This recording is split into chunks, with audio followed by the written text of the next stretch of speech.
It sets on fire the cycle of nature or the wheel of birth and is set on fire by hell or by Gehenna. These are not really cheery words, but the idea is this, that we must get a grip on ourselves and get a grip on our speech, because no one can tame the tongue by him or herself. Now, it has been suggested by commentators that no person can tame the tongue, but God can tame the tongue. And so it may well be. But James' perception in this passage is not particularly optimistic. It's pessimistic because he wants to draw us to the reality of our sinfulness on the one hand, so that we might be more fully and wholly dependent on God. In chapter 4, he will say, draw near to God, so that God will draw near to you. Don't be dependent upon yourself. Cast your cares on God. Give yourself over to God. A final thought regarding this text before we seek to apply it more fully. James says that were we to tame the tongue, then it could save us from the sin of duplicity. We were noting in the 8:30 hour that one of the things that James wants to drive home in this letter is this, that we would be people of integrity, people of wholeness, people whose yes would be yes and no would be no, people who wouldn't go through a 10-item line with 11 items, people who, in the final analysis, could be trustworthy and trusted, not two-souled, not duplicitous, but people that were whole and mature and complete. And James thinks that speech is a real test of how we are doing along the spiritual journey. I might point out to you that for James, speech ethics is no passing fancy.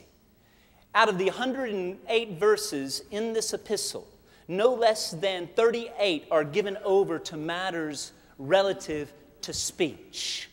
He seems to think that he's on to something here.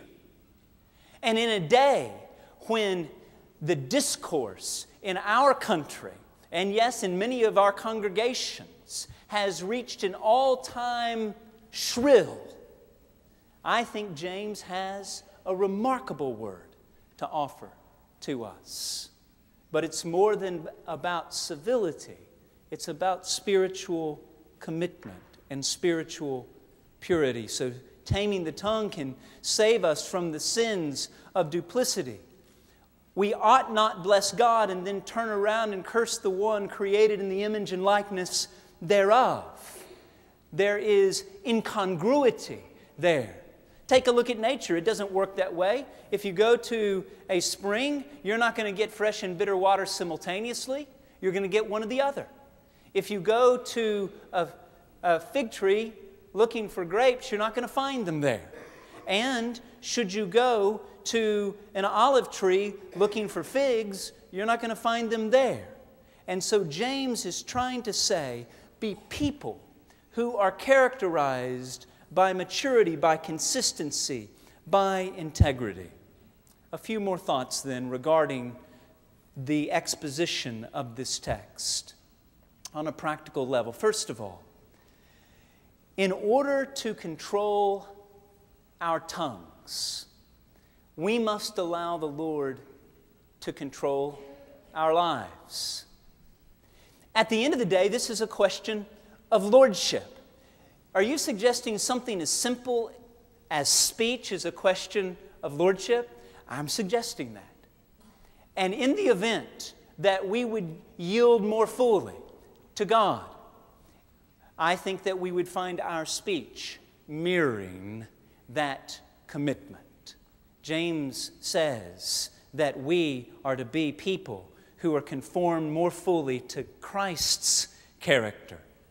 I think the second thing that we need to understand is that our words can and frequently do wound others, as I was suggesting at the outset of the sermon.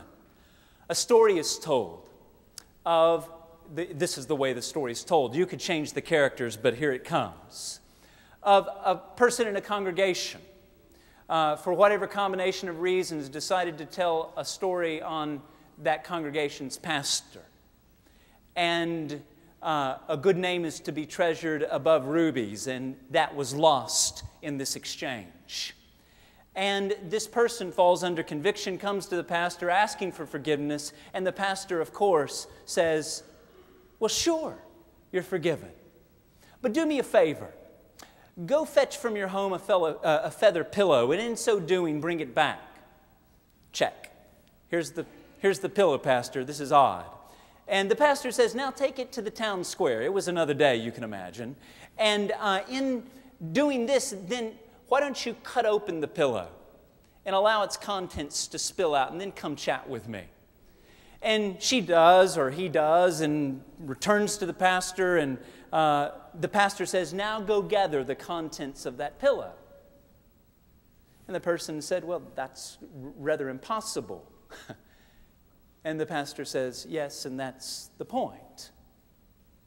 See, we can't retract that which we say. Now, I know what I say in times like I was speaking of that center on the Baylor basketball team. Oh, I didn't mean it. But what I really mean is I didn't know that you were going to respond the way that you just did to that. Right?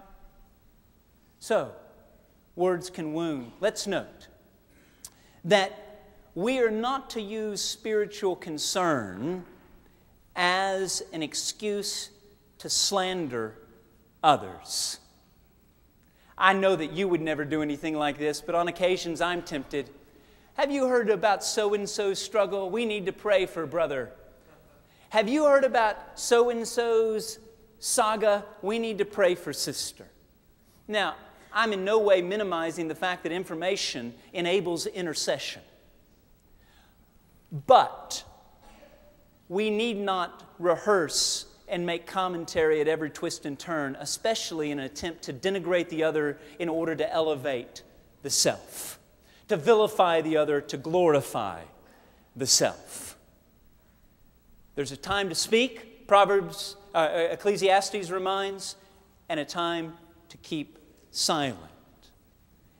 Lastly, let's note by way of application that people link our language with our lifestyle.